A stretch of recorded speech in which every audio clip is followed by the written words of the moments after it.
নমস্কার বন্ধুরা, একটা নতুন গাছ একটা নতুন গল্প। তো আজকে আমরা কাজের শেষে এসেছিলাম ওর গ্রামের জঙ্গল। তো ওর গ্রামের জঙ্গলে অনেক কিছু গাছ আছে, তার মধ্যে কিছু অমূল্য গাছ হলো এটা যে আমার পিছনে যেটা দেখতে পাচ্ছ, এটা হচ্ছে একটা কাজু গাছ আছে।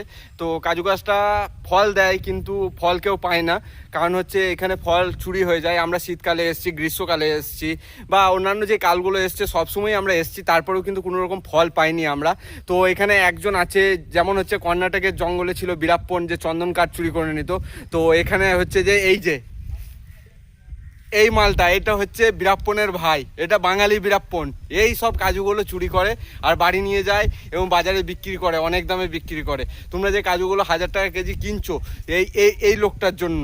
কারণ হচ্ছে এই জঙ্গলে যদি আমরা কাজুগুলো পেতাম, কাছাকাছি যদি লোকালের মধ্যে কাজুগুলো পেতাম, তাহলে কি হতো না, আমরা কম দামে কাজুগুলো পেতাম।